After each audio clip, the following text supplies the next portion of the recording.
record. Oh, shoot.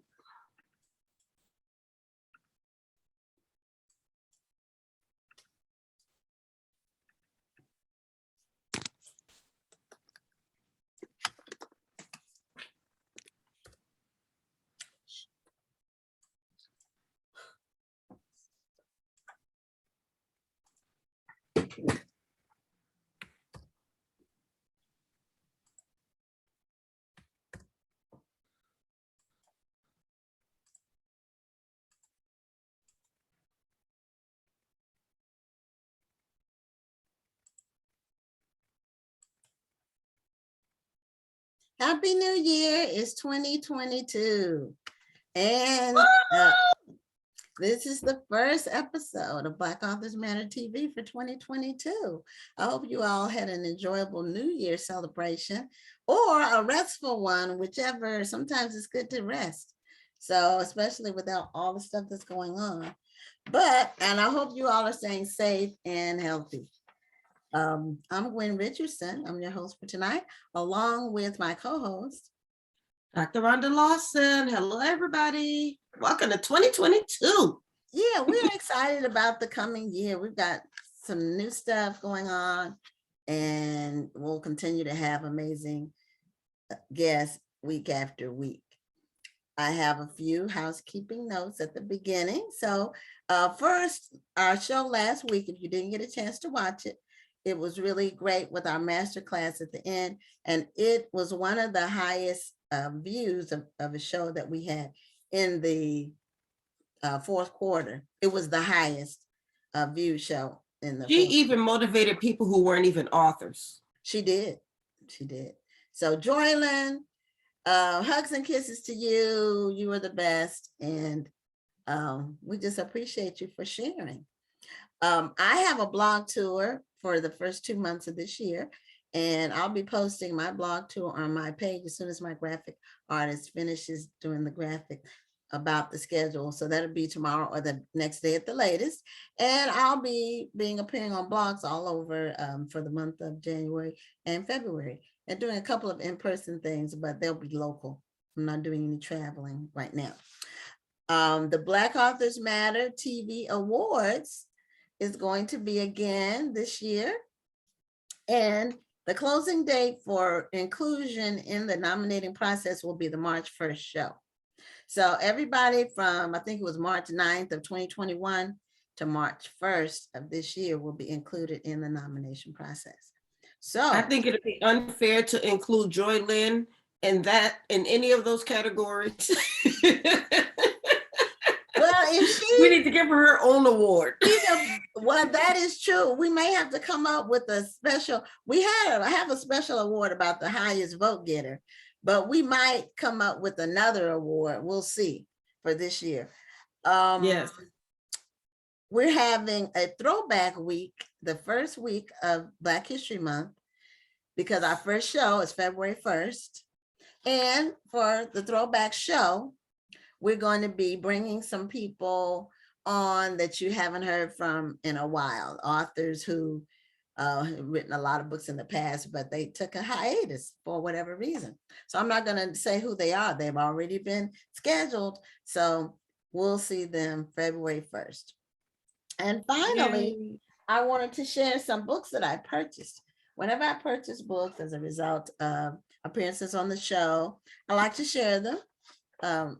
Some of them I get to read, some of them I'm collecting in my to be read stack, but I buy them all with the intention of reading them. So the first one is by Jean Alicia Elster. She was on the show twice, actually. And this book was called Who's Jim Hines? So, and she has a series, this historical fiction based on her family. So that's one of the books. The other one, Iris Bowling, she was on somewhat recently, and she had the SIB's, the Society of Intellectual Beings. So this is her book, and it sounds intriguing.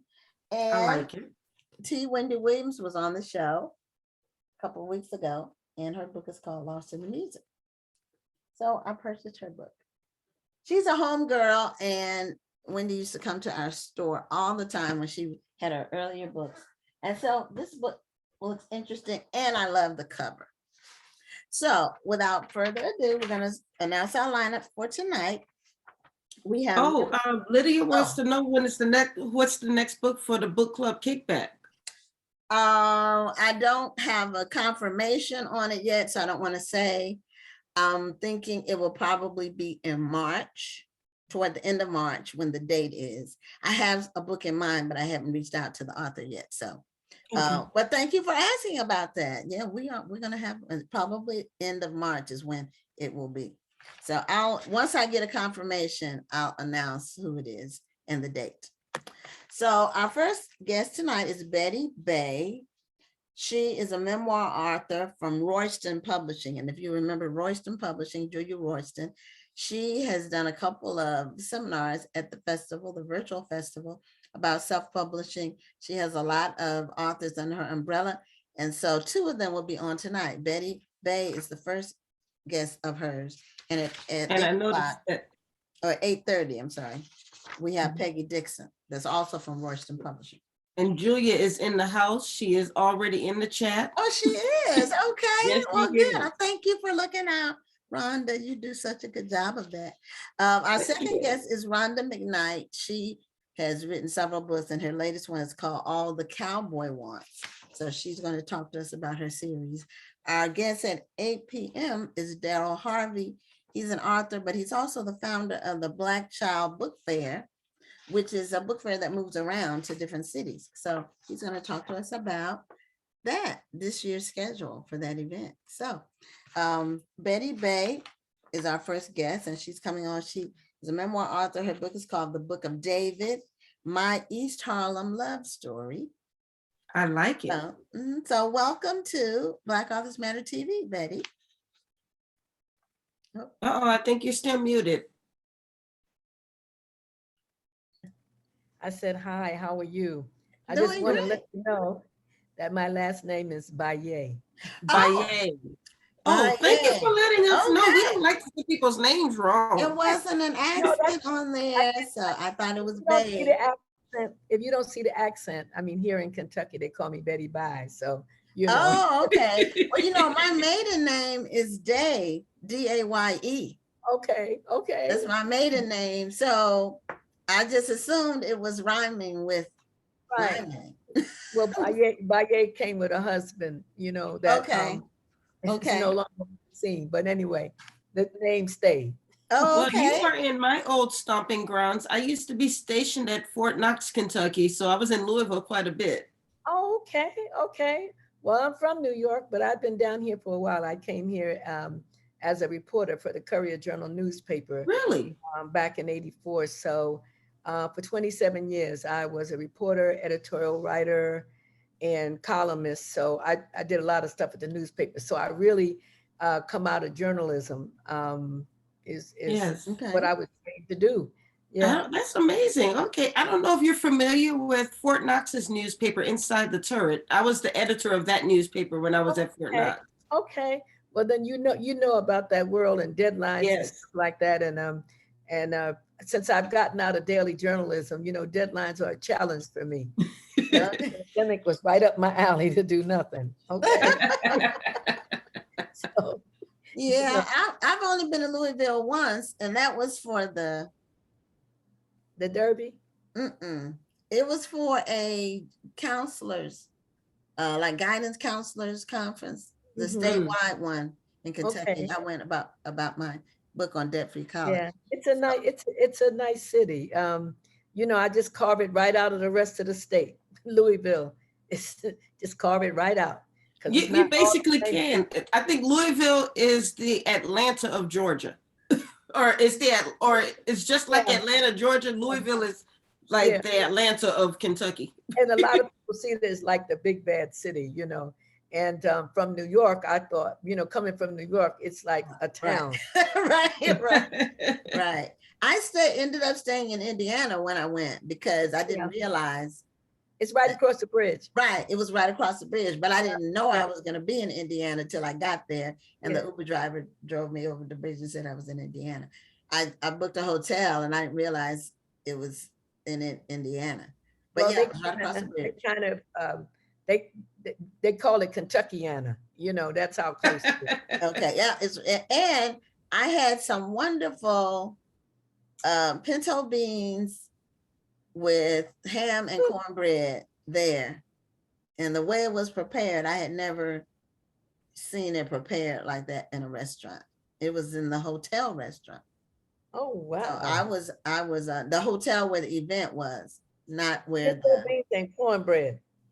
it was pinto beans, cornbread, and ham. And the cornbread My was God. sitting on top of the pinto beans. It was delicious. Right. Well, Mm. I've been to that hotel. I haven't seen that on the Then you menu. have to find it. Yeah, it was a convention center type hotel, as I Oh, recall. all right now. Well, Yeah. it's growing. The city has gotten a lot bigger and a lot more diverse than when I got here. It was a little scary because I was so used to so many different, nationalities and, just different languages and stuff. And when I got here, it was like Black people and white people. And then I Yeah. figured out I was in the South, even though people do say this is the Midwest.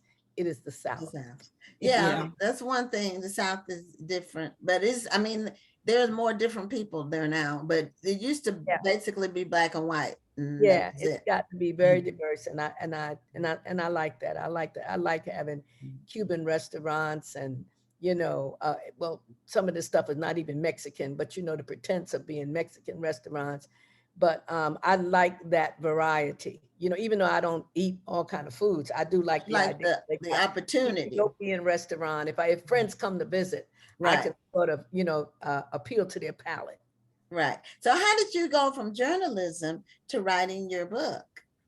Well, actually, I wrote a novel back in it was published in '83 called The Africans, and I was only like maybe 2 years into journalism, and this opportunity came along for me to write this book. So I sat down and wrote this novel. I mean, pretty thick too. It was published by Dell Books, and it was about a family from Africa to America. And I had hoped that maybe one day that book would become a movie, but then there was that period where they said that people were not interested in slavery. You know what I'm saying? They Mhm. after they did Roots, that was like, okay, we covered that kind of thing. But that was my first book actually, and then I did a second collection of some of my columns from the newspaper, and that came out in 2000, and it was called Blackbird. And in fact, that was a column collection. And in fact, I'm working now on upgrading that. And it's going to be Blackbird at 75. It's reflections of a woman of a certain age. You know what I'm I saying? love that. Mhm. So I'm writing new essays. I'm pulling a few back from Blackbird, which is still available on Amazon. But I'm pulling some of that back, but I'm writing some new stuff. And I just finished a couple of them that I really love. I got one essay I'm calling The Apollo Girls, where I write about my girlfriends and I, when the four of us used to go to the Apollo and be on the front row and try to grab Jackie Wilson every chance we got. So I'm talking about going with my girls and then the walk across 125th Street, what it was like, in the 60s for 125th Street. So I just finished that piece. I think Julia Royston will be very happy because, I can be very trifling. So Julia, I have finished 2 pieces, and but I'm excited about that because I get to be reflective. I always wanted to be, the old lady on the front row of the church where you could just look at the girls and go, so you marrying who? Mm-hmm. And be Okay. signifying. So I said, I'm old enough to signify now. So I'm gonna write some stuff. So So did you, for that, are you going from memory or did you have notes and photos and things like that from that time? You mean, well, I have a few photos. I have some photos, and I have, I don't need notes. My sister still lives there. She calls and gives me the death report. I grew up in the projects in East Harlem, and that's where the Book of David came from because I lived in one project. He lived in the project across the street. Although they do call them houses. I come from the East River houses. David Okay. Wilson houses, but they projects, okay? But the projects were like paradise for us. And so you know, I have a lot of recollections and memories, and then my sisters and the few of my friends that are left, they fill me in on stuff that I don't quite remember. Um, my friend Ronald, I know when I was doing the Book of David, I tried to remember what we used to do when the boys liked you. And Ronald reminded me that, you know, if a boy held your hand and walked across the project, it was serious, okay? If he let it, you put his head on your lap on the bench, he was serious. So I need to have a fill-in. And he did tell me that I did a few other things that I'm like, Ronald, I don't remember. So I have selective amnesia. So is that your basis of all of your books is writing about love at an older age? Because I noticed you talked about that with your other book, how that's going to be Finding Love at 75. You have this book, I'm sorry, David. the Book of David, Yeah. East Harlem Love Story, where you run into your love 50 years later. So is that basically the theme of your books? Well, no, that's not the theme of all my books, but I think that when you get older, you get more reflective. You know, I'm at that age now where if the person is 99 and they die, I go, oh, so young. You know, it just like you feel like you've lived long enough, and I feel like I want to share. But even when I was writing my columns, I always had this thing in the back of my mind that I always wanted to write love stories to Black people, because I feel like I wanted to celebrate us. I feel like if you need to know about Black pathology, I am not the one. You know what I'm saying? Yes. Hold on. I am not the one. And I don't want to write about the negative stuff. I want to write about the Black people that I know, that I grew up with, what I think are the majority of Black people. And this little sliver, this little criminal element, and the other ones, they get all the attention. So my idea was to always, when you got my column, you were going to get something from our life, from our lives as African Americans, that I know to be true, and that people act like, woo, Black people celebrate Christmas. Whoa, we love our kids. Oh, yes, we do. We read. Yes, we do. You know, we get our kids library cards. Yes, we do. Yes. So that has been my mission. And I came into journalism out of the civil rights movement. So I arrived with a certain consciousness about what I wanted to do. I think everybody literally gets to choose what kind of journalist you want to be. You know, after you get over the initial stages of covering everything, when you get an opportunity to do a column or opinion pieces or whatever, you get to choose what kind of person you want it to be.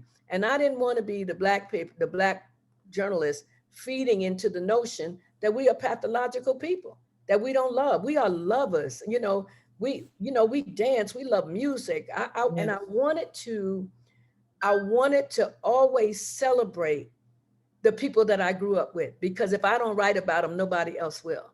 I wanted the world to know about my girlfriend, Geneva Fox, who was a Fox. We were in high school and she ended up dying of AIDS. She got on drugs. I want to celebrate Geneva and say, I was no smarter. God just took me around a different corner. And I want you to know that even in the midst of that, I saw my girlfriend. And when my first book came out, Geneva, drug-addled, coming with her daughter, said, I told my daughter that I went to school with you. I'm so proud of you. I want to make the people where I come from feel proud. I want to feel like, I called my second book, I called it Blackbird, because I feel like Black people gave me wings and they told me to fly. And so I just got from, or this thing I wrote, I think in my first or second column, where I said, I tiptoe in high heels through doors kicked open by barefoot people with hardly no education.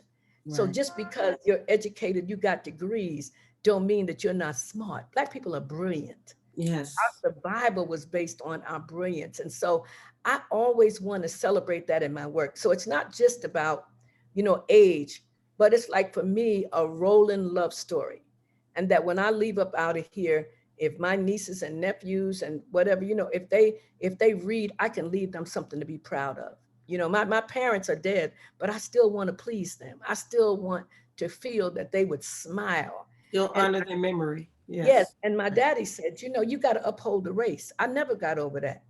My father said, you got to uphold the race. And I believe that the race has been so battered and beaten down and believing the worst about ourselves that we can stand a little celebration. I absolutely agree. And I do think that somebody mentioned in the comments, Janice, she said, we hear about the negative because that's what others feel comfortable knowing about us. And I would take that a step further. So sometimes I feel like it's comfortable for us to only believe the negative of our history and our culture.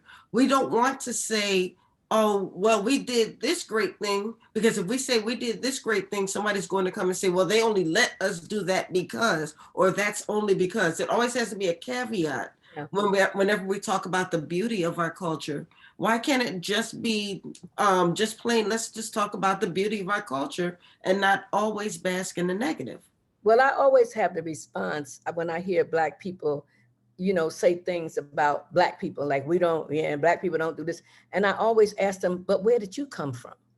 I mean, if we are that pathological, if we have no ability, where did you come from? Yes. You just didn't land here from outer space. You came from somewhere.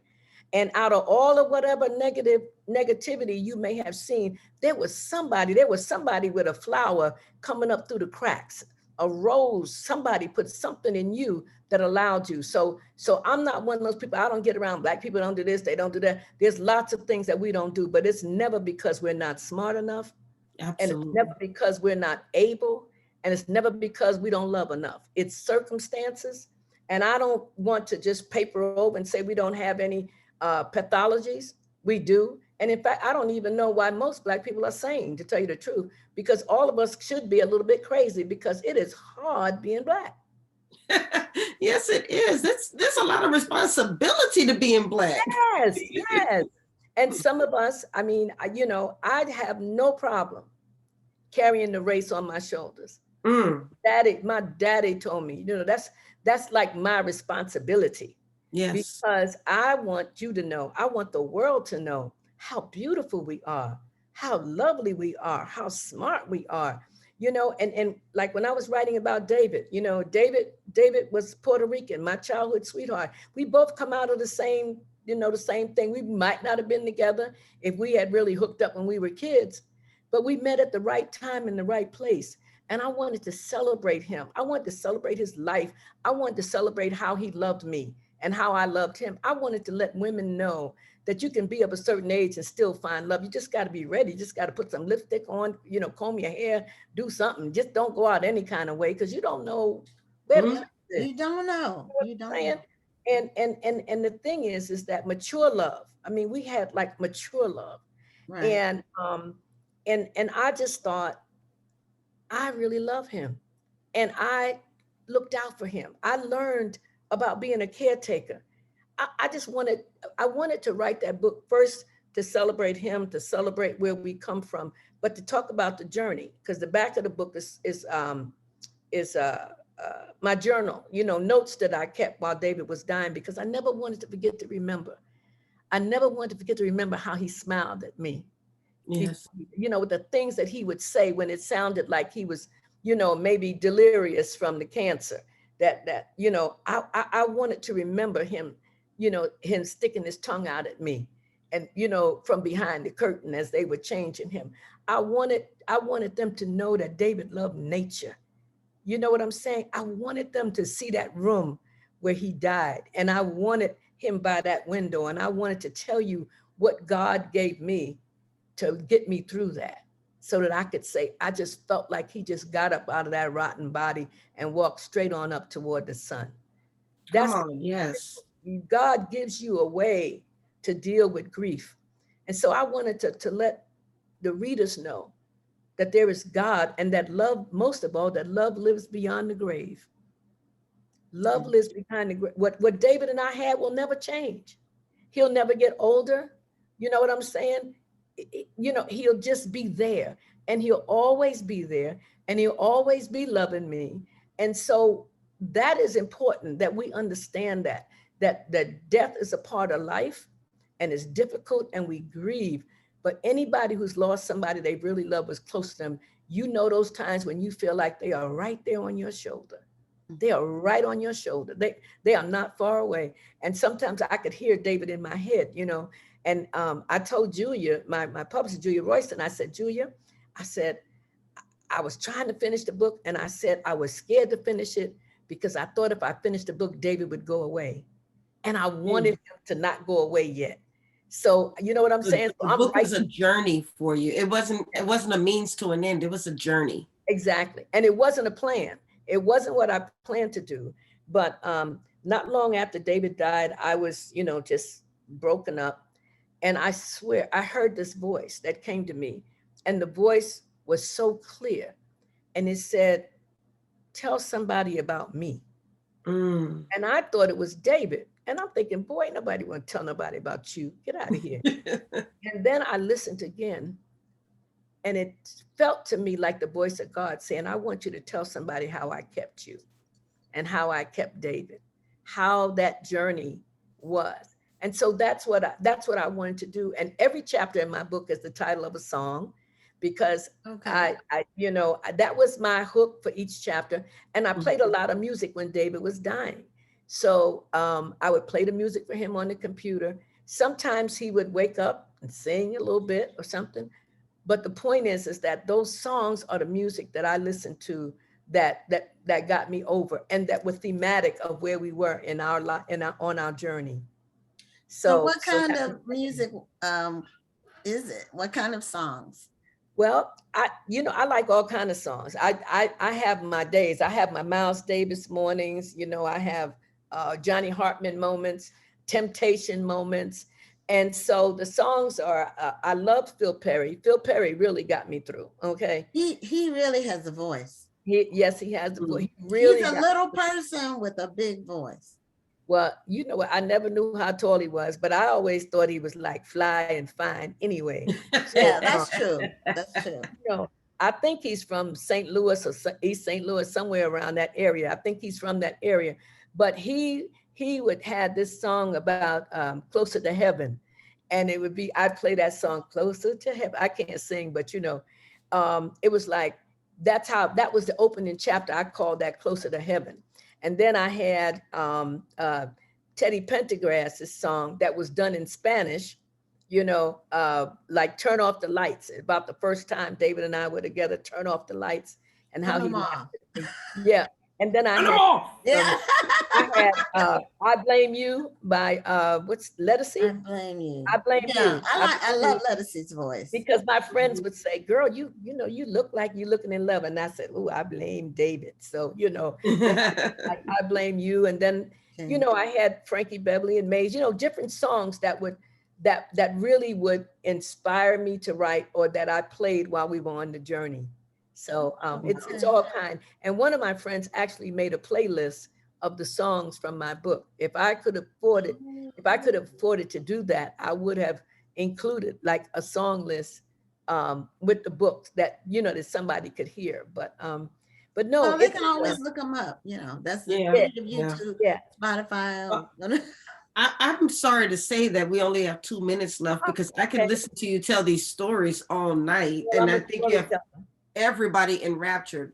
I want you to remind us where we can find your books, right? And how we can reach out to you. Well, my book is on Amazon. Okay. And you can get, this is called The Book of David. The cover is the projects where we grew up, mine on one side, him on the other. Okay. And the bridge, the drawbridge that used to go up across the East River where we grew up at. And also I do some special orders for people that want me to sign the book. So I do a few of those too. And I've you know, the pandemic really interrupted a lot of my book parties and stuff, but you know, and I'm not the best marketer, but I try to talk about my book everywhere I go, because Black authors do matter. You know, we do. And so I've been published by a big house, I've been published by a small house, and I've been published by Julia, and I love it because it's a Black woman supporting another Black woman, and she is so dear to me. And I think what I love about Julia publishing my book is that Julia loves my story. You have to find somebody. You have to have somebody who believes in your work, and they're not just trying to make money. And that's Julia. In your work, exactly right. And so that becomes a watchword for me to other writers. Find somebody who loves what you're doing. Try to find an editor We all need editors. Try to find somebody that loves you enough to not steal your voice, but to make you better. So that's Amen. just Amen. my tip. But here's my little book. Go on It's beautiful Amazon, cover. The Book of David. Okay. And that's East Harlem right there, everybody. Nice, Now, nice. what's your first chapter? What song is your first chapter? Closer to Heaven. Okay, that's the Can one by Phil Perry. Yes. That's the one, Oh okay. my God. Okay. Phil, I wanted to send Phil Perry a copy, but I never could find him. Yes. Well, Yes. I know it's time for you to leave, but you said something that was so poignant, and one of our viewers, Larita, asked you if you could repeat it. But I'm going to try to repeat it, but then you tell me if I got it right. But basically, you said that we tiptoe in high heels through doors that were kicked open by people with bare feet. By barefoot people, right. Exactly Yes. right. Beautiful. With little or no education. Yes. Who brought us over. So whenever I see somebody that tell me they got there by themselves, I say Right. run. Mhm. Okay, because we all stand on somebody. Big Right. Mama, somebody couldn't put two sentences together, but she had good sense. And Mama said Right. if sense was so common, everybody would have it. But Black people got sense. Right. Amen. Amen. Amen. Thank you Well, it so was much for great being meeting with you, us. Betty, and Thank you for continue having me. success with your book. It Okay. sounds amazing, and I hope they will support me as I support other writers. I think I heard you say I buy books and I have them on my shelf, and I'm going to read them. But I do love to support other Black writers because I know that it's tough out here, and we just have to tell our stories, even if nobody reads them but our families. Don't worry about the grammar, just get the story told, because that's Yeah, why that's what editors are for. We'll help you with that grammar piece. Right. Exactly. right. That's why God made storytellers, somebody to leave a record.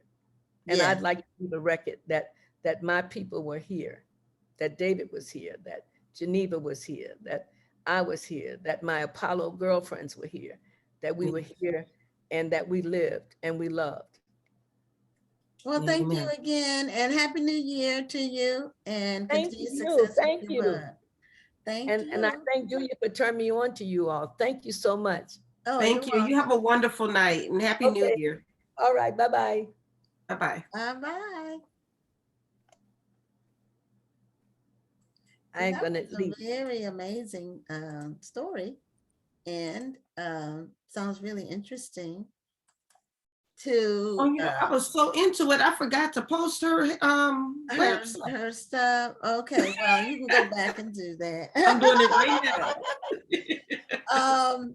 Our next guest is Rhonda McKnight. She's a best-selling, award-winning author, and I don't think I've ever met Rhonda face-to-face, although we've been connected on Facebook, I think since I've been on Facebook, which has been 10 or 11 years or something like that. So, Hi, Rhonda McKnight. Hello. hello.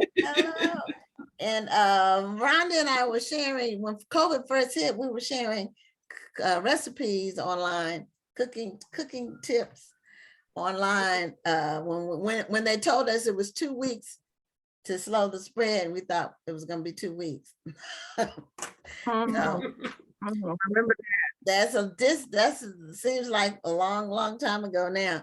But welcome to Black Authors Matter TV, and I see you have a series.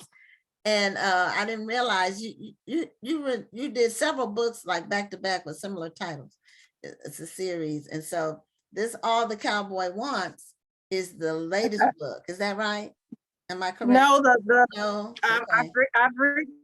I released All the Cowboy Wants.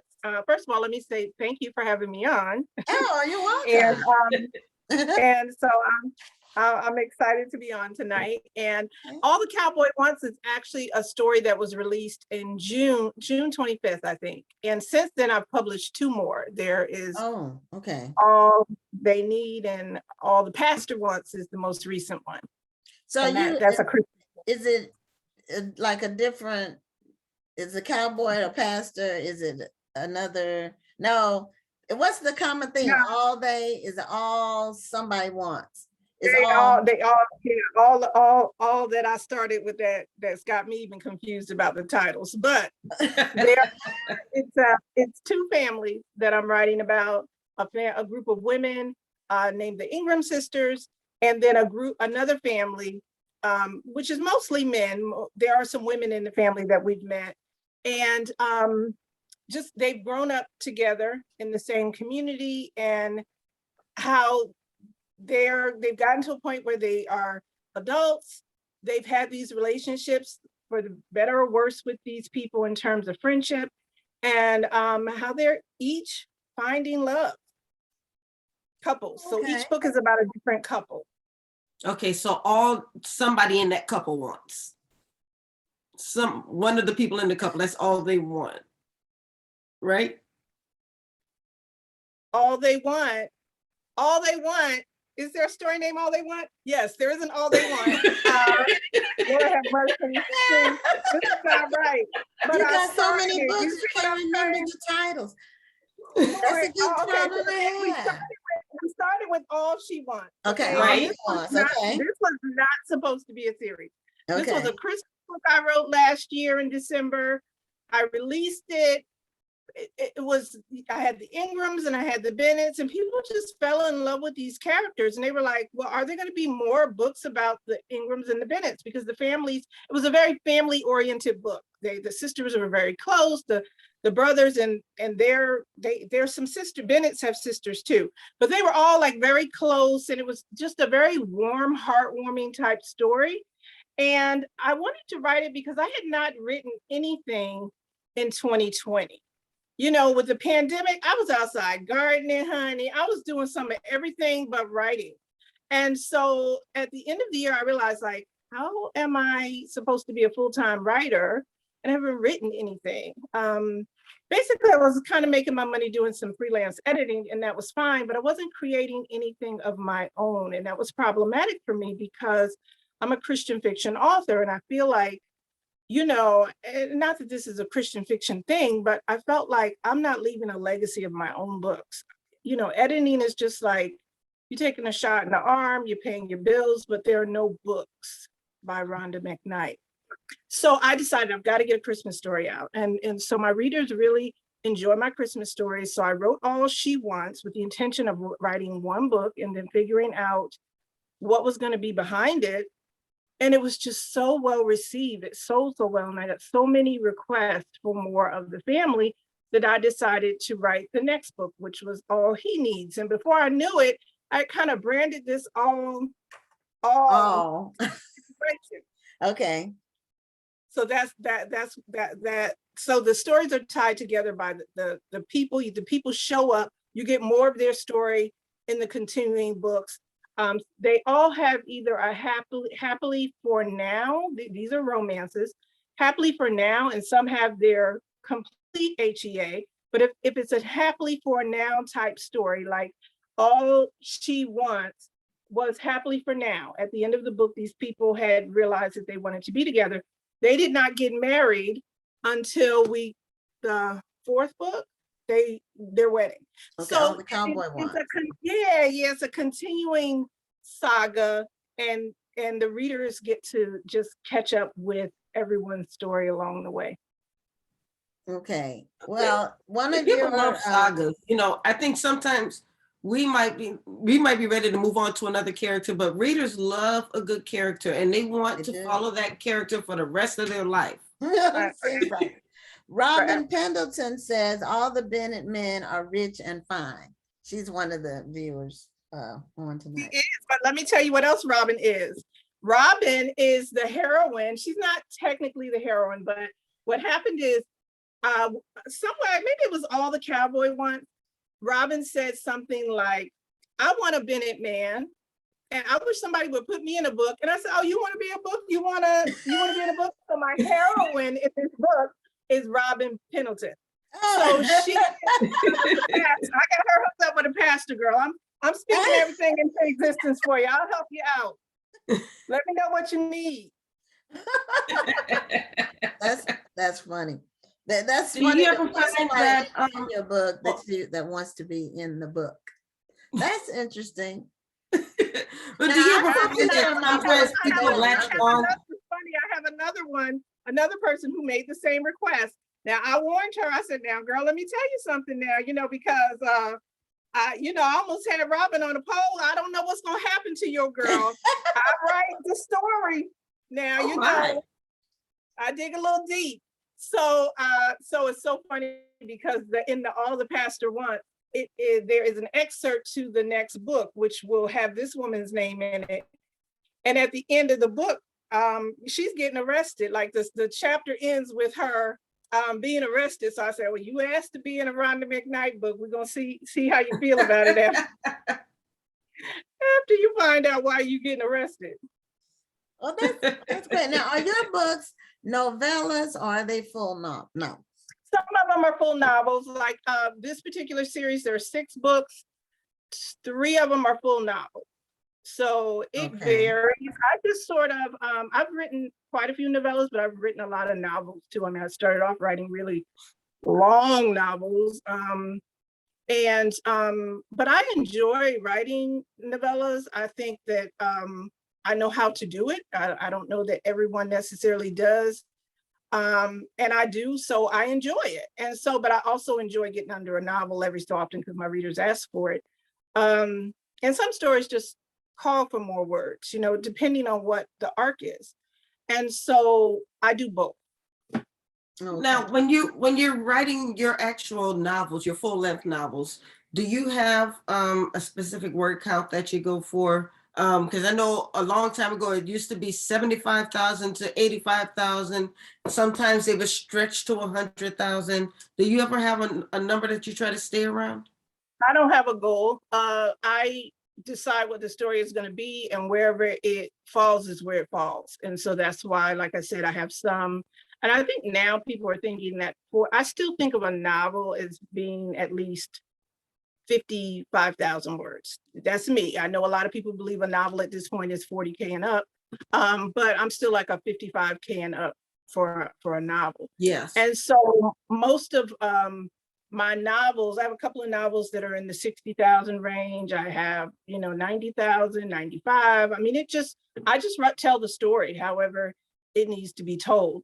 I am currently writing a book I actually have a contract with Thomas Nelson, and I have a book that has an 80,000, like the publisher has set a limit on the word count, which will be at least 80,000 words. Now I'm hoping I can get it done in 80,000 words. I'm feeling like, why not 80, 90,000 words. I'm hoping I can get this story done in 90,000 words. I'm like, oh, why didn't we talk about 95? I'm just feeling this is already long. It's very, very, very, very, very, very good.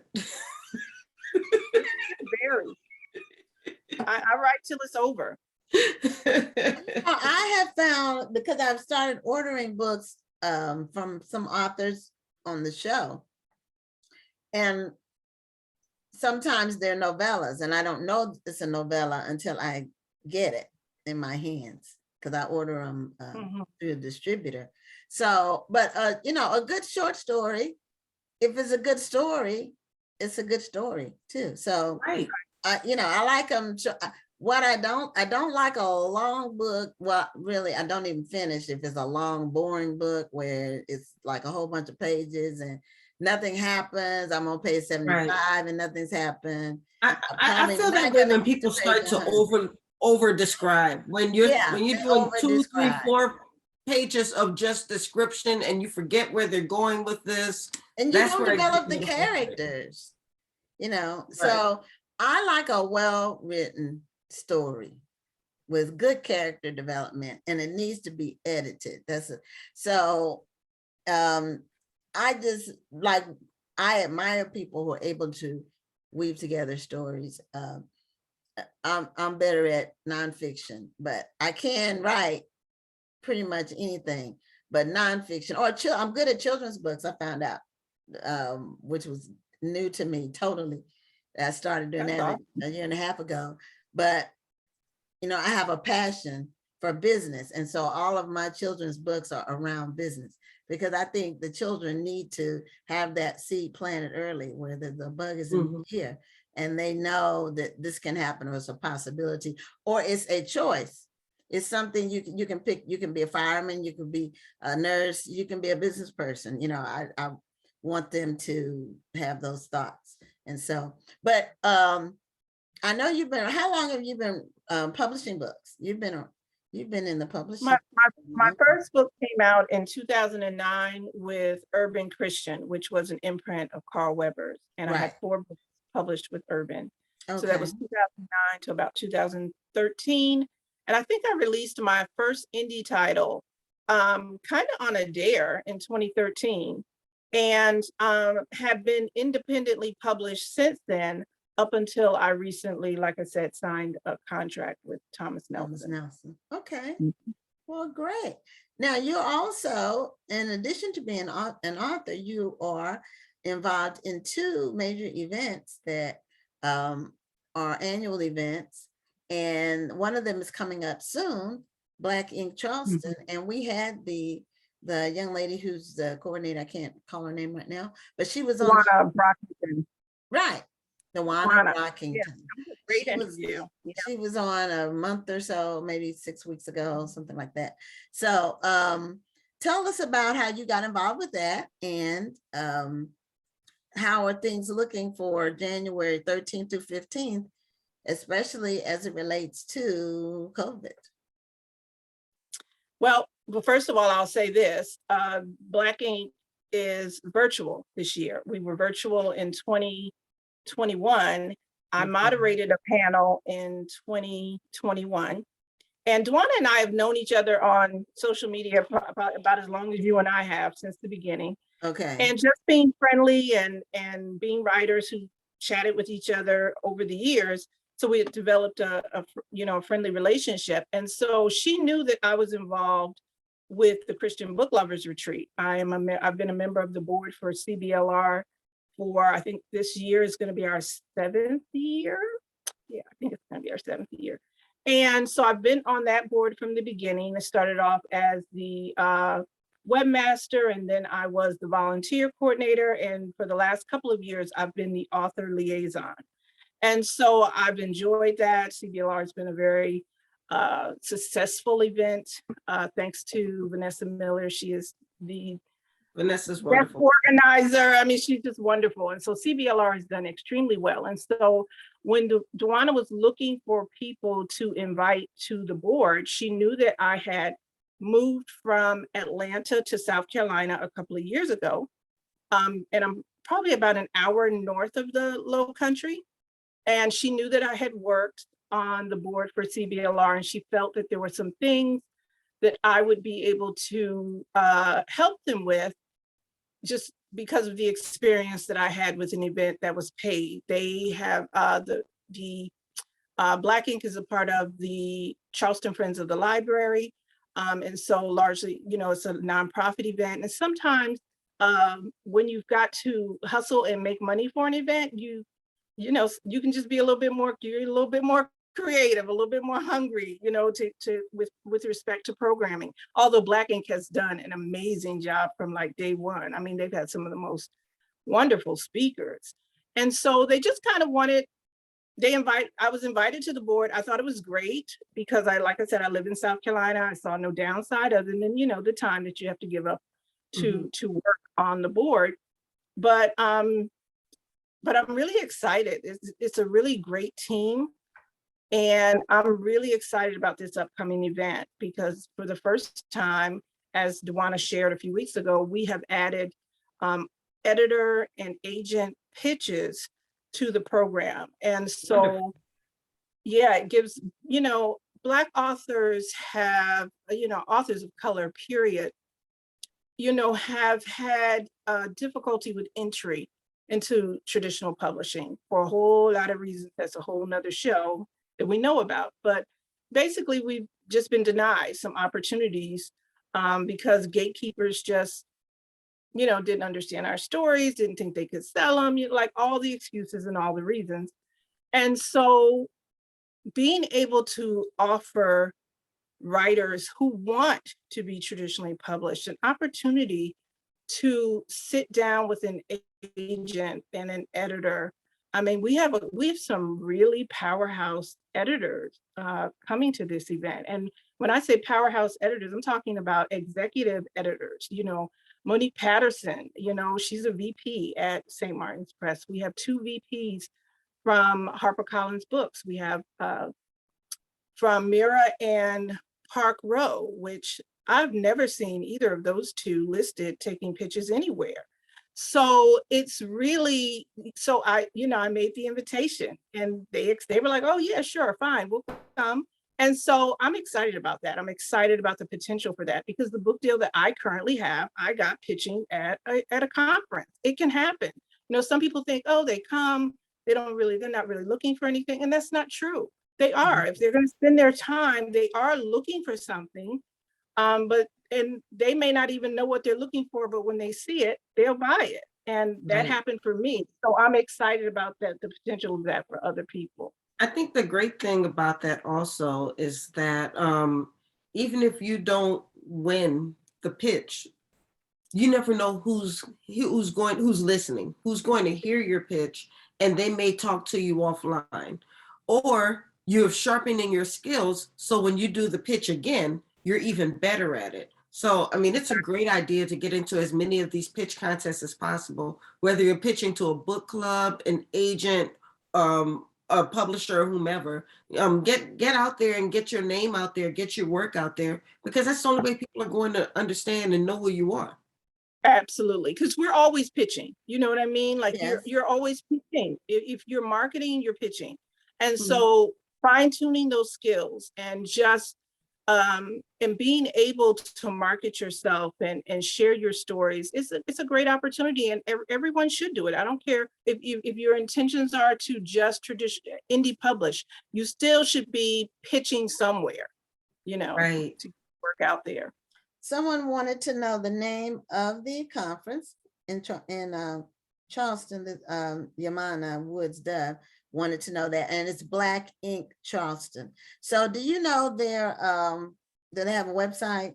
It's blackinkcharleston.org. Okay. Registration is free, so you can go ahead and go right to the website. Registration for attendees and authors it's free. So definitely join us. We'd love to have you. It's all virtual.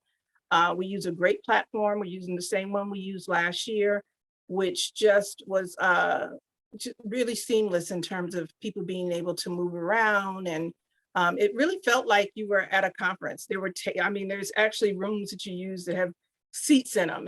And so you're virtually sitting, and it's a really cool platform. So I'm excited about this year. Last year was very good. This year is just going to be even better because Black Ink just seems to get better each year. Absolutely. Now, are they? And can I jump one quick? Yes. Say our keynote speaker this year is the incomparable Beverly Jenkins. So definitely register and come out to hear Miss Bev speak. Okay. All right. Wonderful. Y'all better keep going, moving up higher and higher, doing your thing. So are the opportunities for the pitches and all of that, are those already taken? They're not. As a matter of fact, we are waiting for the link for that to go live. It should be, I believe, tomorrow. And so there are and there are a lot of people waiting for them. So when it goes live, they'll probably fill up, fairly quickly. I wouldn't wait till, next week or, even the weekend. Once the link goes live, they'll fill up pretty quickly. And we do have quite a few slots. We asked all the editors for 2 hours each, the agents for 2 hours each. And we have, I want to say we have to maybe 10 of them. So we have a lot of slots. So, so the answer to the question is no, they're not all gone yet. Okay, and is there a fee for the pitches? There is a fee for pitching, $50 to pitch. And with that, you'll definitely be guaranteed one pitch, and you may receive two, depending on. May receive two, depending on how many slots are available. Okay, so is it first come, first serve? It is definitely first come, first serve. Okay. The process is automated. So once you register, you put in who you want to pitch to. If there's a slot, you'll get it. Okay, so it's probably set up to cut off after they're taken. Well, I think I'm gonna go ahead and throw my little hat in. I'm gonna throw my hat in. You have an idea Throw already? it in. Yeah, I didn't know things to pitch. I have some things to pitch. Oh, okay. I didn't know if you were working on, something. I didn't know. I don't know I knew about the anthology, but I No, didn't know. I have a whole movie script I need to get out there. Oh, okay. Well, great. And I know it'll be Oh, great and too. on that point, Rhonda, we are having a panel with Iris Bowling and Victoria Christopher Murray, and they are going to be talking about book to film. And I know you already have a script, but you're also a novelist. So, that may be a session that you might want to certainly join us for. Because, every time we attend these things, what do? We learn a little bit more. Yeah. So you've never done it all. You've never learned it all because things are just changing and shifting. That is a huge point. And I think sometimes we run into this mindset that we're an author, that we've made it, we know it all, we don't need to continue to learn. But the late, great Eric Jerome Dickey said that he continued to learn. Every book that he wrote was a little different because he continued to hone his craft. And that's what we have to do as authors, continue to learn, continue to hone, because what we know now may not even be relevant in about 3 years. Absolutely. Absolutely. I agree. So, because I learn things almost every week on this show. if nothing else, I learn about new books, but I also learn about techniques. The blog tour that I'm doing, I knew the person that does the blog tours, Paulette Harper, but she explained it on the show, which motivated me to sign up. So I just, and Joylyn gave us our masterclass last week on how to turn your literary craft into money. That's basically what it was about. And my mind has been churning ever since. So Joylyn was my first editor. Oh boy, yeah, it's a small world in the African American literature space. It's a small world. And that's why it's not a good idea to burn bridges, because it's only about 3 bridges. And if you you'll be on an island all by yourself. Burn one might be closed, the other one got ice on it, and now you can't get across no kind of way. Well, unfortunately, I don't know how this happens, but because it feels like you just got on, but we only have 3 minutes left. So if you can remind everybody about the conference, and then remind us about your books and where we can find your books. Okay, all right. So the Black Ink Charleston begins on January 13th. That's a Thursday, January 13th. It ends on the 15th. You can go to blackinkcharleston.org to register. And as I said, it's free. The other event that I am on the board for is in October of this year. We're already in 2022. And that's the ChristianBookLoversRetreat.com. That's another website you want to check out if you're interested in a literary event. And my website is RhondaMcKnight.com. That's Rhonda with an H. And all of my books are available on Amazon. Some of my titles are available through traditional bookstores. But you can learn about me at RhondaMcKnight.com. All of my social media links are there. I love interacting with people. I'm that rare author that's a bit of an extrovert. So if you reach out to me, I will answer you with gladness. Okay, and I just want to confirm that the first book in the series is All She Wants. All She Wants is the first book in the series. Yes, with the red. Look, they all look, I tell you, they look like Skittles. It's a different color for each spine. Okay, wait, now let's go over the names. We have All She Wants. All She Wants, All He Needs, All They Need. That's the pink one. All the Cowboy Wants, All They Want, and now All the Pastor Wants. Okay, I'll write them down. Oh my goodness, Rhonda, you starts with All She Wants. So it starts with All She Wants. That's the one I'm going to add to my list on my next book order. So thank you, Rhonda, for being a guest. Thank you for having me. Thank you for having me. It's been so great to like I said, I go way back with Rhonda too. So it's been nice chatting with you. Yeah, and it's always fun. It's always fun to talk to a Rhonda. And a Rhonda who's a creative is a double plus. Well, you know, I think we used to be a part of a little chat group years ago where everybody was named Rhonda. Everybody was named Rhonda. That was fun. That was fun. That's funny. Okay, well, thank you again for being a guest on the show, and continued success, and congrats on your series. Thank you very much. And Happy New Year to you. Happy ladies. New And the Year same to you. Thank you. Thank you. Okay, so our next guest is Darryl Harvey. He's an author, and I believe he's a children's author. His book is called I Can Do Anything, but he's also the founder of the Black Child Book Fair. And he started off, I think, in one city, and now it's in 5 cities. It starts during Black History Month. So he's going to tell us about his book and also about the Black Child Book Fair. And it could be coming to a city near you, to whoever's watching. So we're going to find out from Darryl about that. There he is. You're on mute. So Darryl, welcome to Black Authors Matter TV. And we're excited to hear about your book and also the Black Child Book Fair. Thank you. Thank you very much. Glad to hear from you. Glad So to tell have us you about here. your book first. I Can Do Anything. Is that the only book you have, or do you have several? Oh yeah, I have multiple books. Okay. I Can Do Anything was the first children's book that I wrote.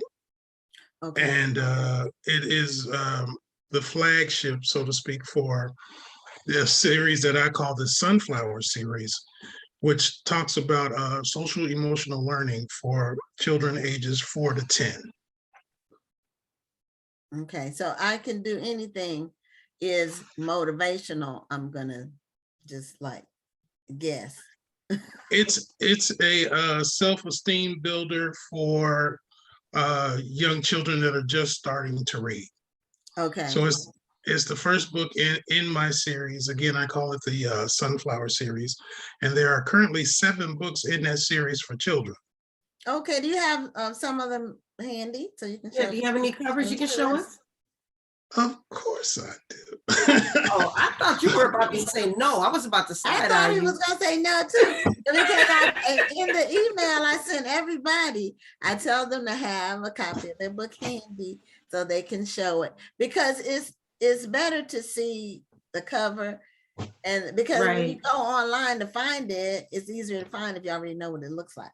So, because there's so many books with so many similar titles, and Well, yeah.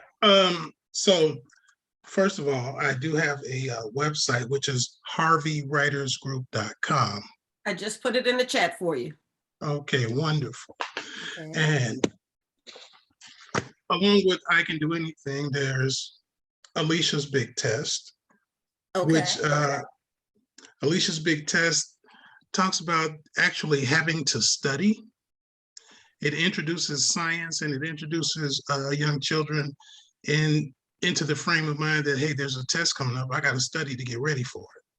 Okay.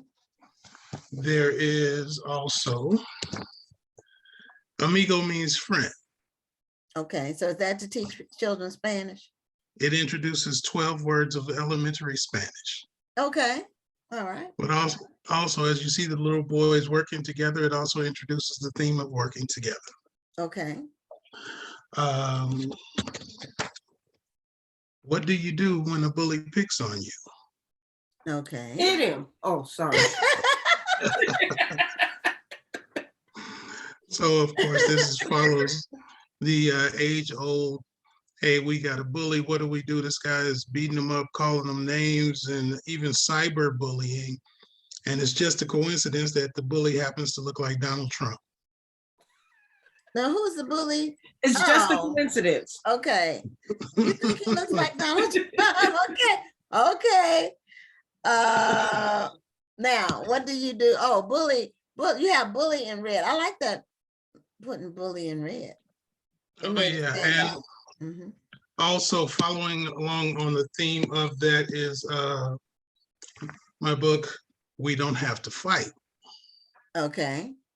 So in this book, we give the victim a little more power. We give them a way to stand up to the person that's bullying them by just more or less telling them off or telling them, I don't have to react to you just because you're being a bully and you want to fight. Okay. Now, what age group are your books targeting? These books are targeting 4 to 10. Okay. Anthony breaks his promise. Anthony breaks his promise. So this book teaches integrity and accountability. As Anthony has made promises he hasn't kept, and the people that he's made those promises to don't look too happy with Anthony. Okay, and that one is that the mama with the pitchfork. That's a neighbor. Okay. So that is what my children's books. Yeah, so those are the majority of my children's books. I'm currently working on publishing another, hopefully in the next month or so. Where do you find your ideas for your stories? Well, outside of writing, I am a social worker. I've been a social worker for a number of years. And so I've worked with children for a number of years. And, you know, the stories kind of come as you see the lessons that they may be lacking in, something that they need a little more information on how to deal with. And so I've written stories containing mostly Black characters surrounding those stories. Okay. Now, what is the Harvey? Is it Harvey Writers Group?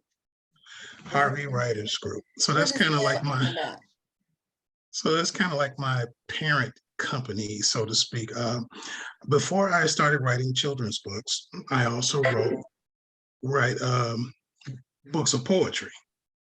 And so I've kind of got them both under that umbrella, Harvey, my last name, Writers Group, along with the Black Child Book Fair, which is an event that I do. I've been growing, started out in Chicago. I figured that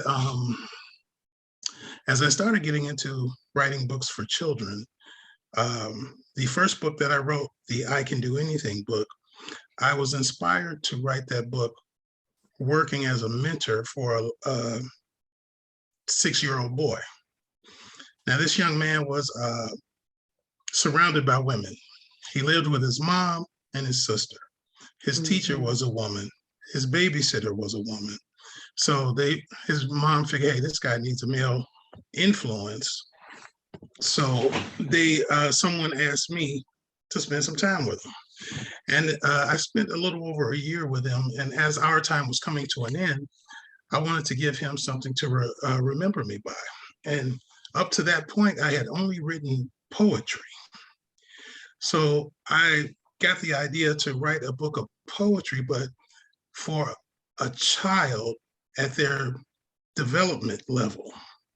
And so I wrote I Can Do Anything, which is a self-esteem builder for kids that are just starting to read. So it covers or it reviews numbers, colors, and shapes and independent skills, but it also has this young man, this bright picture of this young man standing tall, standing proud young Black man. So what I didn't know when I did this is that the amount of Black children on the cover of children's books is very low. I had no idea at the time, but after doing some research, found out, just looking at a study from the University of Wisconsin in Madison about 3 years ago, said that only about 10% of children's books have Black faces on the cover. You are more likely to see an animal and more likely to see a Caucasian child than you are to see a Black child on the cover of a children's book.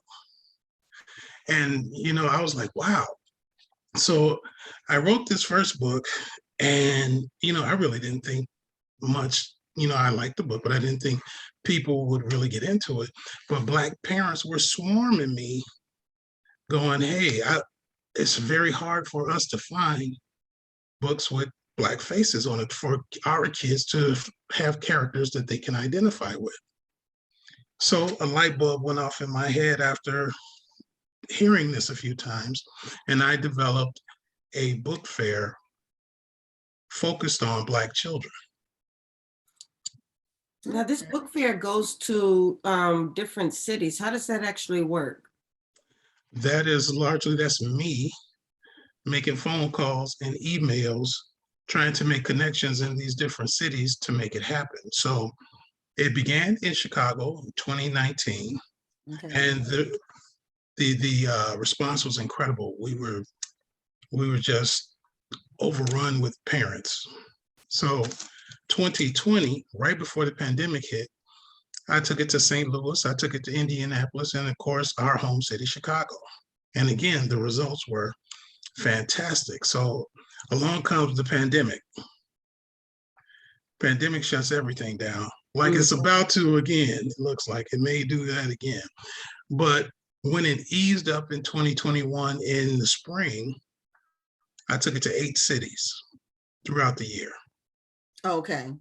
So here we are, 2022, and we're ready to go, but that pandemic is acting funky again. Mm-hmm. Well, Exactly. they have said that in the pattern in other places has been that it's very prolific, but it doesn't last long. It peaks, it like blows up, and then it tapers off, and it takes about a month. That's what they're saying. So we'll see. But that's what happened in South Africa, where one of the early places. Their stuff is back to normal now. So yeah. So I'm in Chicago, and we are scheduled for our 3rd annual. Can you believe that? Started 2019, our 3rd annual. If I got my numbers right, 2019, 2020, 2021, 2022, in February 11th and 12th in Chicago. okay. And we are hoping that it just comes on in like right about now and scoots on out the door in time for us to do our thing in February. I didn't even take the chance. I canceled my event for February, but I'm praying that you're able to still continue yours. I'm loving the impact that you're making on these kids, making more kids want to read books because they're reading books with faces that look like them. And as you said, that's sometimes hard to find. Absolutely. And what I also like about your books is that you're writing books not so much to teach history lessons or to teach a certain lesson. Even though you are teaching lessons, it's not hitting the kids over the heads. They're actually being able to see stories about kids being kids. Exactly. I think, a lot of people are doing history, and there's absolutely nothing wrong with history. I love history. However, the way that our kids are going about things these days, they need some lessons on how to be just kids. Right. And how to interact and have social skills with each other right now. Because if you sit and talk with your average kid now and ask them what they're doing, most of them are involved in video games. Right. And they're not interacting with each other on a level other than, did you play Fortnite or did you play Halo or something like that? But they're not learning. And especially during the last couple of years while they were at home during the pandemic, they were not interacting with anyone else but the people they live with. Right. So their social skills are behind. And there is no substitute for in-person touching and talking to a child and teaching them. There's just no substitute. You can't do it virtually. Virtual is not a substitute. I help, my stepson is homeschooling his 2 children, and they haven't been to public school yet. A year and a half before the pandemic, that was when we started.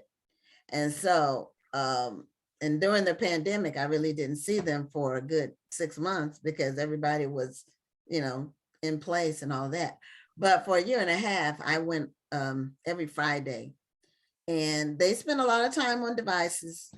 But when it's teaching time, there are no devices. We don't do devices. We do reading, we use paper, we do writing, and I encourage and force them to use the other side of their brain, because looking at a screen is on one side of the brain is not the same side as the side where you're actually having to analyze and think and compute with your mind and not just looking at a screen.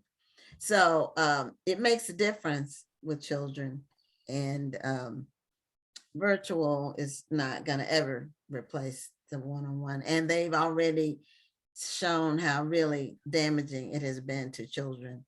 The isolation, the lack of attention. There's a lot of them aren't even have that interaction. Yeah, and a lot of them don't. Some of them don't have parents who are really involved. They just sit them in front of the computer and expect the teacher to do everything. So not all parents are involved with their children with education. And unfortunately, it happens to a lot of our children. And if you're already behind, then it's challenging. Now, are you still doing social work now? I am currently a counselor for a teen boys program. And so I work in a group setting. I have groups of young men throughout the week, and I usually see somewhere in the neighborhood between 50 and 60 boys a week. Hmm. And yeah. You've seen a lot. I've been in social work. I've been in social work a very long time, and man, I actually need to write a book on the things that I've seen just in social work, because I have seen a lot. Before they tore them down, I worked in a foster care program where I visited the foster parents, foster families in the Chicago housing projects. And before they tore them down, I had been in each and every one. Oh. And some of those sites, are definitely things that the first thing that they tell us in social work is, don't judge your clients by the standard of living that you live, because it's not going to be the same. Do you find that writing the stories that you do, is it kind of an outlet? Because I can imagine working with as many young boys as you see and visiting these families, and taking on each of the issues that they may have. It could be a lot on your shoulders. So do you find yourself maybe using writing as your outlet? I think it's more of a vehicle for me to address a need. For instance, the book Alicia's Big Test is a book that introduces science. At the time that I was, right before that I wrote that book, I was mentoring, again, two African-American young men. They were in I believe at that time they were in the 5th and 7th grade. And I would take them on the weekends and we would go to the library. And because I've always emphasized education, I took these two young men to the library and I asked them some 2nd grade science questions. And they had no idea what I was talking about. And that's what inspired that book. So it's more of a vehicle for me to, in this manner, with the books for children, it's more of a vehicle to try to address and help children that are lacking in certain areas. I still write poetry, and that's kind of more of an outlet for other thoughts and ideas. Well, it's important that we have people like you working with children who really need mentoring and just some adulting, some adult males, especially in there's and that are positive, some positive adult males in their lives. It is very important, and a lot of children just don't have enough of that. They don't have enough consistency, you know, and children need that. They need security, and adults need it too, but especially children, because if they don't have it as children, it affects them in adulthood, and all kinds of behaviors and life choices, mate choices. It's Sure. you know, all. I mean, that's largely why you have a lot of these, unfortunately, a lot of African American young men committing the crimes that they do at these young ages, because they don't have a stable support system at home. Mhm. Right. And I learned a long time ago, if you don't respect and fear the people you come home to, outside means nothing. Right. You learn to respect authority first at home. Exactly. And if you don't respect your parents, you're not going to respect anybody else. Yeah, it takes a special kind of individual to make that connection with you. And for a kid who, again, isn't doing well in school or whatever, you know, you got to really try to reach that kid. And if he doesn't have that connection, there's a lot of problems headed that young man's way. And young women too. Well, Some of the yeah, young for sure, women. for sure, for sure. I hear about because our church is very involved in the local high schools with just going in. A lot our deacons will go in and actually help with the school, and they just say that the children are so different. They're seeing things and behaviors that they hadn't seen before. And with girls, with boys, you kind of expect them to be, because they tend to be more active. You expect some of them to be out of control, but some of the females are just as bad or worse, from what I'm understanding. So we have some real challenges, and those of us who have something to lend, to have something to give, or to just participate with children, be it as authors or volunteers or working in the community.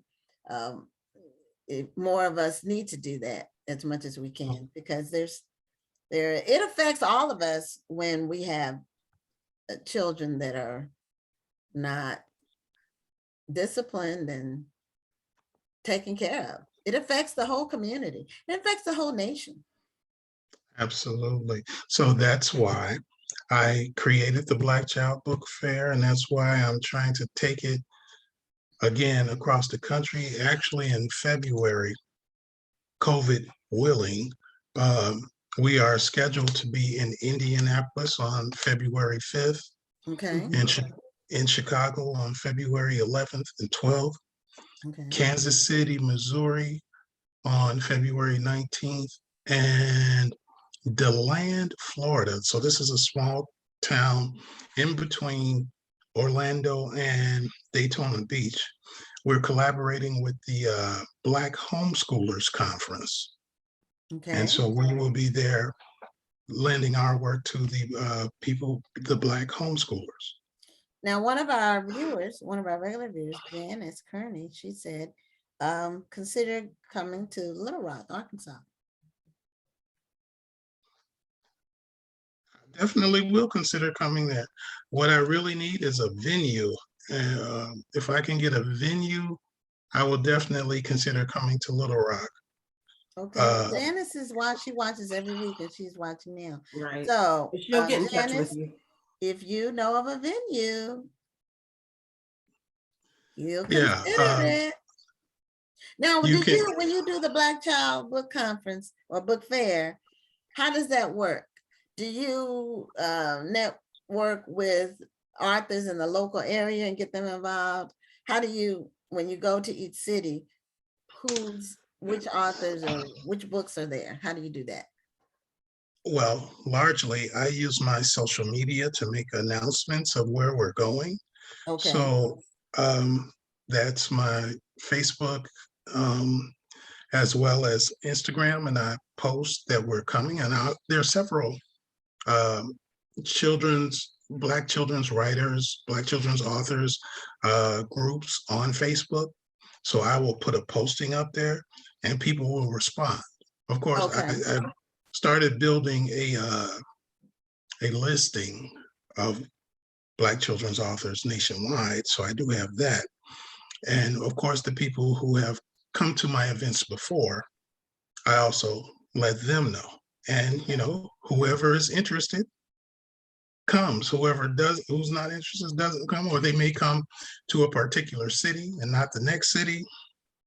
It's all, it's all in the matter of what you want to do. But I, being the head of the organization, want this to go to as many major cities where there are African American children and bring it and give them something to see. I really want to come to Houston. oh, okay, well, um, That is, if you give me your blessing. well, I don't need to give you my blessing. Houston's a huge place. I mean, you can really go on one side of town, and I mean, we have millions of people here, so I wouldn't need to do that. But for our event that we do, we already have a children's festival portion of it that we do Right. every year. So we wouldn't be Well, able don't to worry, you do can that. come to the DMV. Yeah, she's in I was just, the DC area. I was there. I was in Silver Spring in July. I live in Silver Spring. You should have told me. We Facebook friends. Well, I don't know how you know what? I will make a special consideration to make sure you're aware. Yes, we were there in July 10th. See, And I would have brought the people out. and Darryl, you can come to Houston. I mean, it doesn't have to be with our event, but there's a couple of places you might want to contact, and I'll let you know those. One of them is the I think it's called, well, I don't know the exact name, but it's the African American Museum. It's the it's the Houston African American Museum. That's one place you can contact. The person over it is John. His first name is John. His last name is Guess, like guess who's coming to dinner. So it's his name is John Guess, and he's over the museum. And then we have the Buffalo Soldier Museum too. That's another place that you might, I don't know the people over that, but they're both locations where it has like a built-in audience or something like that. Well, just stay in touch with me, and I might be able to incorporate you into the Black History Month Literary Weekend in 2023. Absolutely, I will. Yeah. So, but yeah, definitely. I like what you're doing. I know we only have a couple minutes left, and we started talking about it, but we kind of broke off a little bit. But so let's just say the Black Child Book Festival is in Silver Spring again. So do you set up in a certain location and kids can come in and look at the books? Because what I'm picturing is like scripts, like those little book festivals that would go to schools and the kids would be able to go through and buy a book. That's kind of what I'm picturing. But how does your event work? No, well, no, if you've been to Gwen's, it's very similar. You have your author at a table, and their parent or guardian or whatever usually accompanies them, and they're able to choose whatever books that they want and purchase those books. We normally have somewhere in the neighborhood of 20 to 30 children's authors, and yeah, and some of them have multiple titles. Like myself, I've got 7 titles now. So Wonderful. and we normally, do a Saturday afternoon. Nice music, a little food, A real, my book fair is a real family reunion type feel. If I say you said music and food, I'm there. Yeah. Now, Janice Kearney in Little Rock wants to know, how do I get in touch with Darryl? And we might have some other viewers who want to know how to get in touch with you about your event, or if they want to have your event come to their city. So the easiest way, you can email me at blackchildbookfair@gmail.com. Do you have a website for the fair yet? My website is harveywritersgroup.com. And you will see a tab at the top of the page that says events. Okay. Okay. Okay. Well, Darryl, you're doing great work, and congratulations on keeping the effort going. And I'll be in agreement with you that COVID will flame out in a couple of weeks, and everything will be on for your events, because our children need them more than ever, especially with having been inconsistent schooling and all the lockdowns and up and down. They need it more than ever.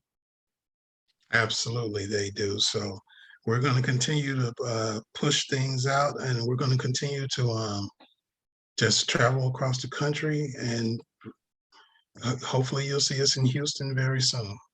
Okay, well, if you make that connection, let me know, because I do want to support it, attend at least, and let some of the local people know about it. Absolutely. Thank you very much, Gwen. I appreciate the interview. Okay, you're welcome. Have a great night. All right, Rhonda, I'll be in touch with you too. All right. Bye-bye. Bye. Okay, so the Black Child Book Fair, if you're interested in attending any of them, then you go to harveywritersgroup.com, click events, and you get to see the dates and all that about when he's going to be in those different cities. And if you're interested in having him come to your city, then reach out to him at blackchildbookfair@gmail. Okay, we have our final guest. Before, as we bring Peggy Dixon on, I want to address a question someone had. They were asking about Joylyn Ross in the masterclass. All of our episodes of Black Authors Matter TV are archived on Facebook under videos. You can see every show we've ever done since we started, and they're in reverse order. So last week's show is going to be the first one that comes up when you go to videos. So you can go there and watch, and just fast forward to 8 o'clock. So, or watch the other two authors right before her too. That's what I'm saying, but 8 o'clock Central is when she was on. Mm-hmm. That's why you fast forward. Yeah, there were a couple before her. So, but she did the whole second hour. And so we did 1 hour with her. And it was great. So we want to welcome Peggy Dixon to Black Authors Matter TV. And Peggy is also with Royston Publishing. And she has a book called You Are the Legacy, A Generational Tree. She's a motivational author, and she's going to tell us what motivated her to write the book and what she wants readers to get from reading it. So Peggy, welcome to Black Authors Matter TV. Thank you for having me. Do I call you Dr. Richardson, or do I just I'm call not you? a doctor and don't want to be, but Rhonda is. Okay, well, hi, Dr. Rhonda. Hello, Miss Peggy. How are you today? I'm fine. Thank you all for having me on. I'm so appreciated. I'm grateful. I am so blessed. Well, Dr. Gwen and I are very happy to have you.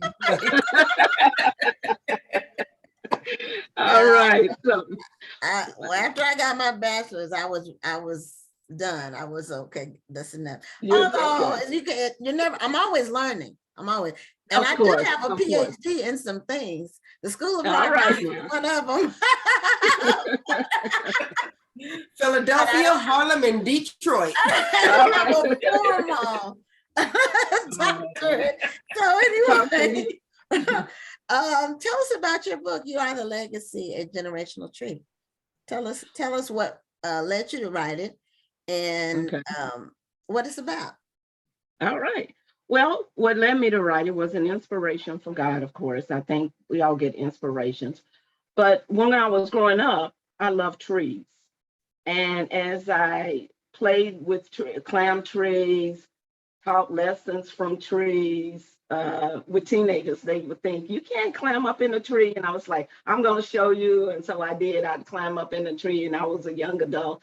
And then my inspiration came from two trees that were down the street from me. One was an actual tree, a very tall tree, and the other was a living tree who I called Miss Rosie. And these two trees they both stood tall. They endured life. They endured the storms of life. They endured the pressures that were brought to them. And so that prompted me to write a book. And in writing the book, I wanted to make sure that I not leave, but also give a legacy now. I understand that legacy is considered after one passes on, but I think we give a legacy. We give a legacy now. So that prompted me to write the book. And in writing the book, I wanted to use the old tree and a young tree. I felt like an old tree could give lessons to a young tree. The young tree had many lessons, of course, he needed to learn. And so in this book, I called them Old Tree, Young Tree. But Old Tree's real name is Sacrifice. And in Sacrifice, he's teaching this young tree that has pushed through the wound of the earth and come from darkness into light. And as he comes into this light, he doesn't understand where he is. He doesn't know. He's not familiar with this new light. He's not familiar with this new world, because in his previous world, he struggled a lot. He struggled with his roots a lot.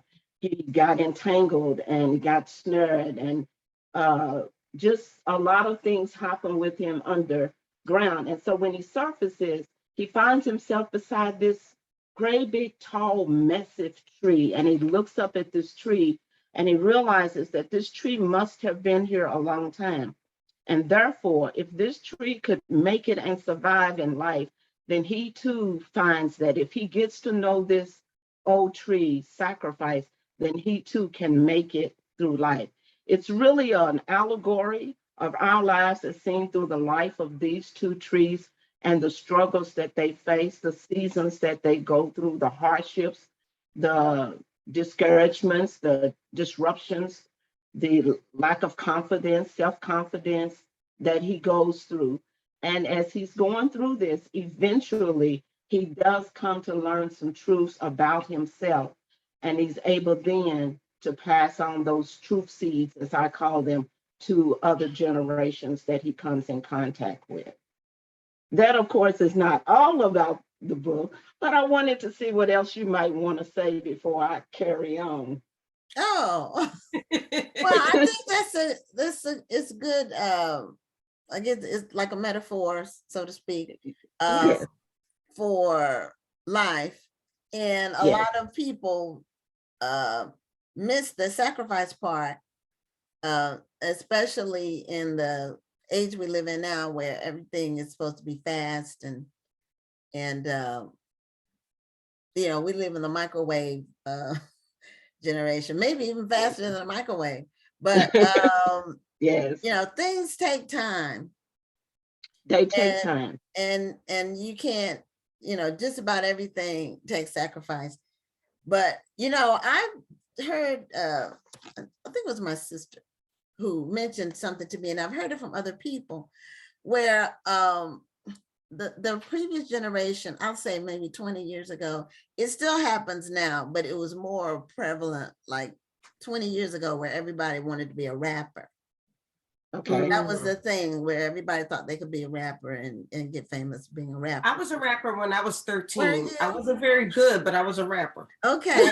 And everybody thought that was going to be their come up, you know. I never was a rapper. Well, that was, rap was something that was fun when it first started. Then it turned dark to me. So I'm not a rap fan, but I mean, there's some people who are good at it, but I don't like the misogynistic part of it and the profane part of it. And so that eliminates, seems like 80% of it if you take those two things out. I don't know. But now the thing seems to be being a social media influencer. That's like now everybody thinks they can get like, a million followers and get famous that way. Okay. That seems to be the new thing now. Well, let me share this with you. Okay. I wrote this book some 20 years ago and was never really able to release it. I thought I would release it. I worked on it to release it. I did the things that I thought I could do to release it. But I found out that waiting is the key that unlocks the door of opportunity. And that waiting has to be on God's timing. So what happened to me in the timing of this, I mean, I would share it with people and I would ask them, my friend that is deceased now, she read the first copy and she said, okay, you have a good book, you're gonna be able to do this with it. And I suggest you do a workbook, but I didn't do a workbook. But in the book, there are pages that you can do personal and private journaling because they're lined pages in there. But as I asked people to read it, they weren't interested because it was a tree and nobody was really interested in reading probably about 2 trees. And so they wouldn't do that. But what I learned from that is that one, I had to grow into the book that I wanted people to be able to read and understand. Mm-hmm. And that would take time for me to do that. That would take years for me to grow and to mature myself. As this young tree, he finds himself in an immature state. He's young, he's green, he thinks he knows it all, he's impatient. He wants everything now. He doesn't want to wait. He thinks he knows everything. And so somewhat like him, I think we all find ourselves at some point where we have been, some people still are, in that state of the mindset of a young tree who needs the wisdom and the insight of a sacrificial person, whether that's the mom, the dad, or grandparent, but in this case, it's the old tree whose name is sacrifice. And one of the things that really blessed me as I finally got to a place where I knew I was going to be able to publish was I asked the Lord, I said, Lord, I need you to confirm the book. I need you to let me know. He said, I'm not going to confirm it. I confirmed it the day I gave it to you. What I'm confirming right now for you is time, and it's time. And then a young man that I know that is in pastor, I was sharing this story with him because his mother is the best friend I'm talking about that is deceased. And he says to me, he says, do you realize that Richard Smallwood wrote Total Praise when he was 16, but it was years later before he was ever able to produce it.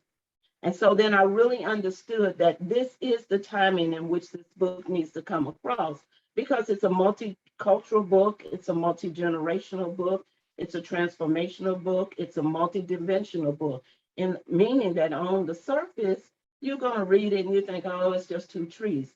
But as you go deeper and launch deeper into the book, and you use those journal pages to journal thoughts of your growth, your own growth, or the areas you still need to grow in, then you come to understand why I say it's a multi-dimensional book as well. And that's the book cover behind you, I'm guessing, right under the flowers. It is the book cover under the flowers.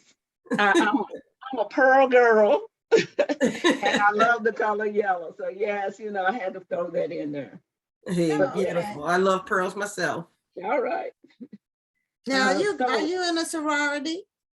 I am not in a sorority. Okay, I was asking just because Rhonda is and pearls are their thing for the Zeta. Okay. So. All right, Dr. Rhonda and the pearl. Because my daughters is Zeta too, so I'm not Greek, but my daughters is Zeta, and the pearl thing was this. I learned some things about the pearl and the dove, the pearl and the dove. Yes, yes. But there's a great sacrifice for a pearl to be made. And Yeah, so, that's true. it's very is. costly to be a pearl, to have a pearl. That's true. Yeah. That is very true. Yeah. So That's then- that's did my you other and- name from other people. The pearl. They call me the Okay. pearl of great price. Oh, okay. Now, Yeah. did you and your husband write a book?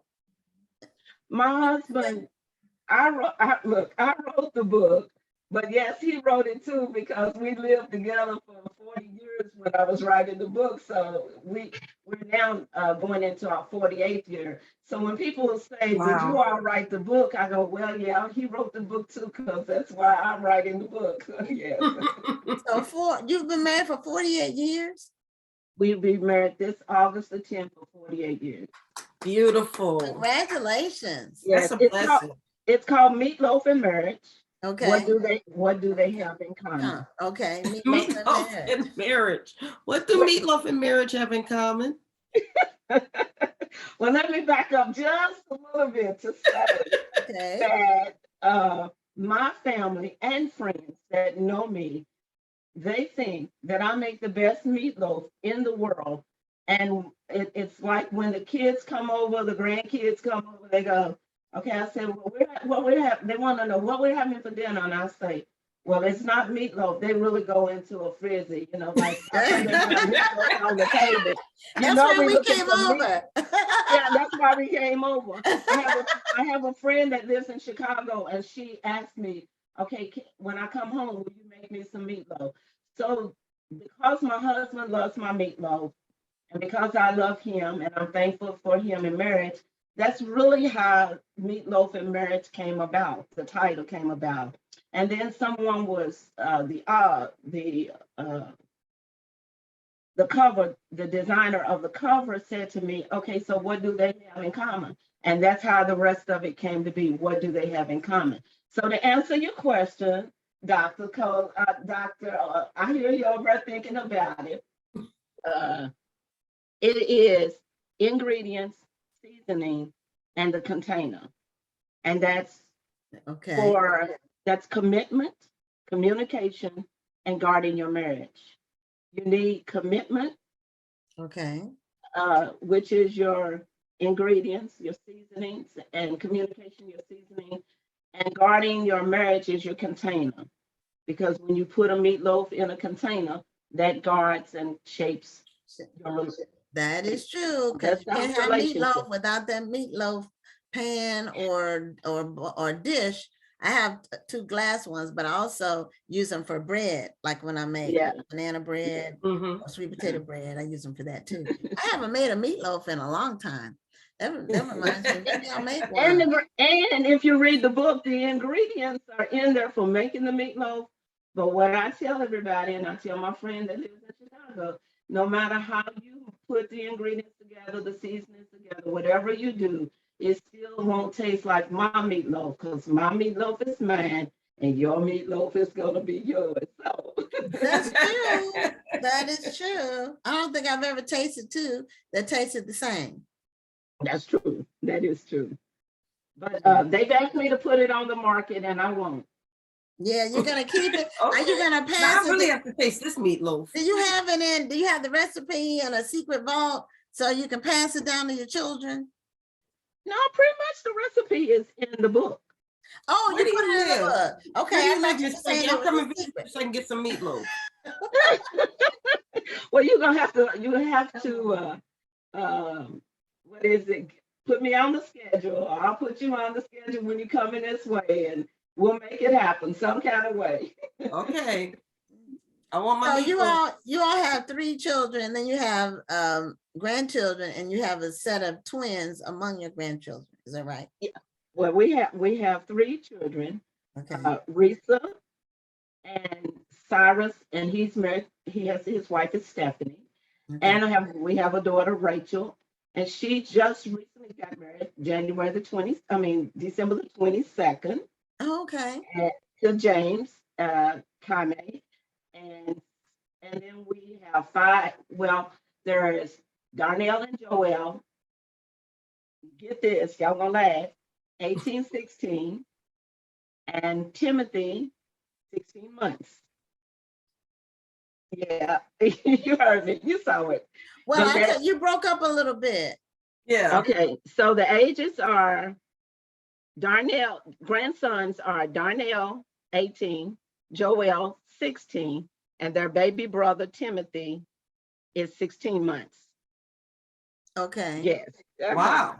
Yes, a great 16 big. months. So there's a big 16 gap months. in there.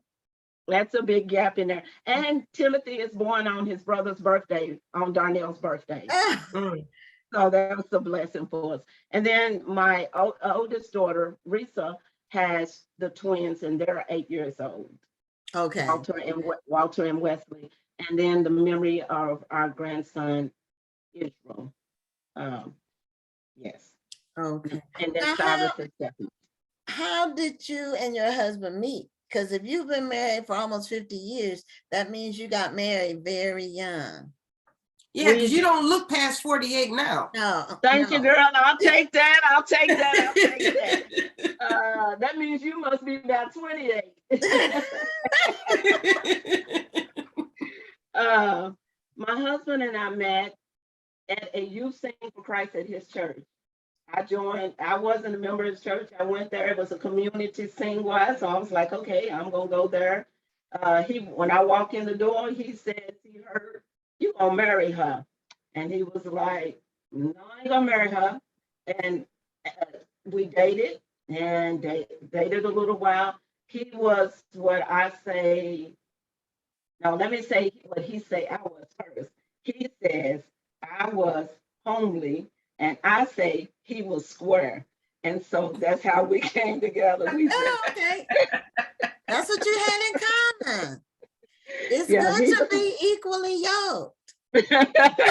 Yeah. That's Yes. biblical, and it's true, because when you're not, it's really, really ugly. Yeah. But the fact that he thought I was homely, and the fact that I thought he was square, not cool, somehow or another, his coolness came out one evening when I needed an escort to a Christmas dinner. I didn't have one. I didn't have somebody to take me. And so I was the only female, probably only Black female in the plant where I worked. And all of them were expecting me to bring somebody. And Okay. so I asked him to take me, and he took me. He came to the door, and I actually had to excuse myself and go into the bathroom and close the door and go, Lord God. And then come back out and act all cool, like, okay. So there's it's better than I don't know if you remember the game. Because I don't know when they discontinued it, or maybe it's still around. There used to be a game called Mystery Date. Do you remember that game? Yes, I remember The person who it was they had, I guess, little pictures of who the mystery date might be. It might be, they would have somebody just in a suit, then they would have, somebody cool like a jock, and then they would have just like, a person that looked like he was homeless.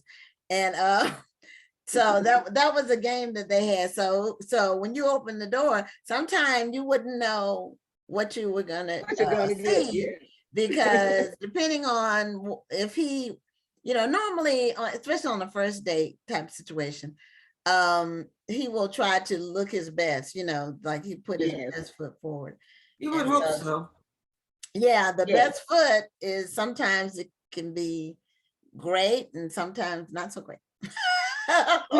Just depends on what your taste level is, and it just depends. But congratulations on that, and that's a wonderful love story. So how long did you all date before you got married?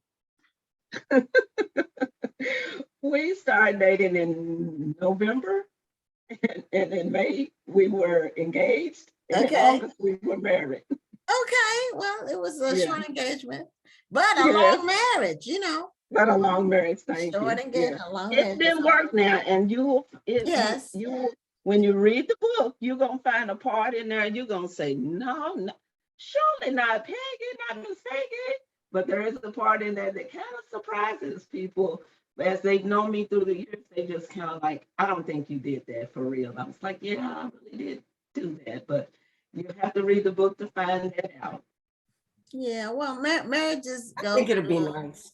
ups and downs, and then there Yeah. are things that happen in marriage that are completely out of your control, out of both of your control. I mean, Well, there's a and lot that happens here, in any marriage, but here's the thing about the book, though, and here's the cover. I guess okay. here's Meatloaf, the cover. okay. You got okay. Meatloaf and marriage, I right see there. it. Like Okay. that. And this is a picture of my husband and I. I don't know if you Okay. can see that. But it's a very simple but yet profound book. Okay. It's fun. It's fun. It is not that you need an encyclopedia, a dictionary, a thesaurus beside you to read it. It's just fun, exciting book. So yes. I love it. I do too. I'm always I mean, I like the fact that she said it's a fun, exciting book. It really is. It's a lighthearted book. I mean, okay. I guess I write kind of lighthearted, simple, but profound within there. And in this book, you ask questions at the beginning. The subtitles have a question, and it's always a question as the subtitle, because most books have you read them and then they have a question at the end. Mm-hmm. I want people, when they read, to know the question up front, so that as they're reading, they already know what they want to think and what they want to get from it. Okay, that's interesting. Because questions are for information, either for, they're for information. So I like questions. And so that's why there's so many, every subtitle has a question. I like that, because it automatically puts the reader in the mode to think when they read the question. Yes. So they're actually even a little bit more open to what you have to say in that chapter.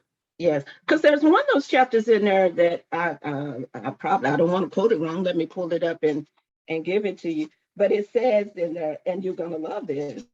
Well, I guess you'll love it if I ever find it.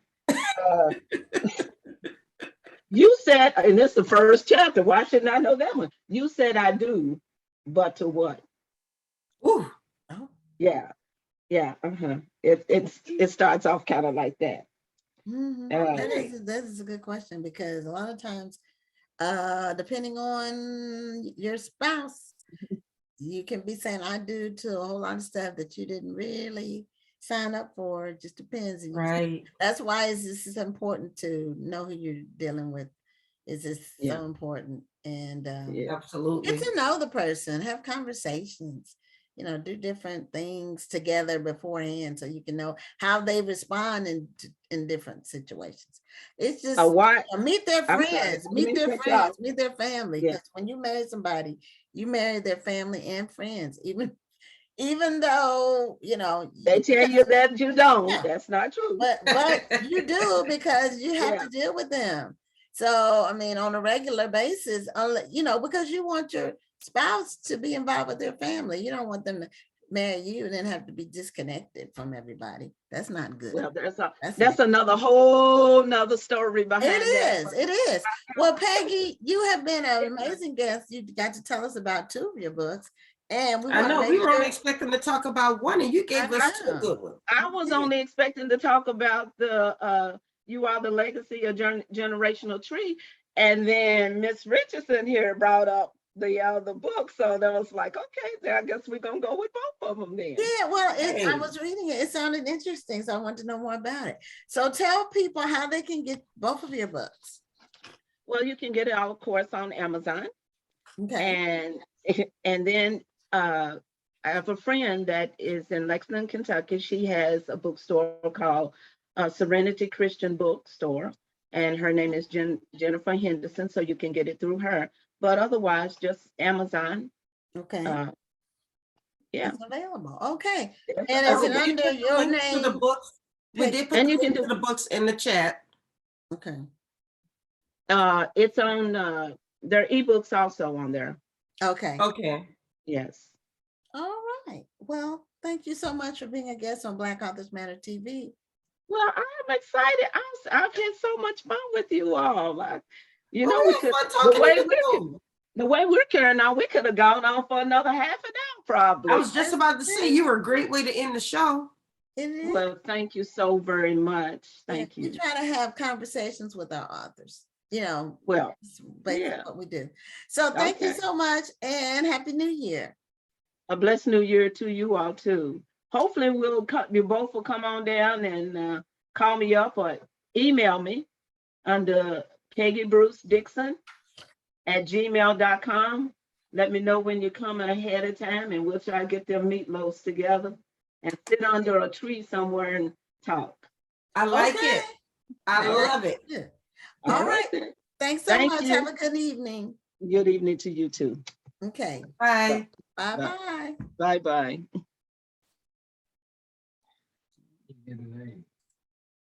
I'm So trying. that's the There we go. end of our very first show for the year. And before we go, I wanted to let people know who we have next week. And next week's lineup includes, we have two authors from Strive Publishing. And Strive Publishing, they participated in the book festival. And also the owner of Strive Publishing was on the show several months ago. So we have Colnise Hendon. She's a memoir author with Strive Publishing. We have Mr. Elmo Hudson, who also has a memoir. He was supposed to be on previously, but he rescheduled for next week. Ricardo G. Peters is a young adult fantasy author with Strive Publishing. And our final, we have two people together. They do the Black Children's Book Week. So it's different from the Black Child Book Fair. There are all kinds of events going on all around the country, and we try to make people aware of them so they can either attend themselves or let people in those cities know that they're taking place so they can support them. So we have Sierra Hill and Veronica Chapman with the Black Children's Book Week, which takes place in February. I forgot which weeks. So anyway, we'll be back next week on Black Authors Matter TV. I'm Gwen Richardson signing off. And I'm Dr. Rhonda Lawson. Have a wonderful week and a blessed evening. And we'll see you next week at 7 p.m. Central, 8 p.m. Eastern. We're going to start putting Eastern time on our flyers because so many of our guests, including Dr. Rhonda, is on Eastern time. So we're going to start doing that. But you all, we'll see you all next week. And thank you all for watching once again. We really appreciate you. Good night. Yes, we do. Thank you. Bye.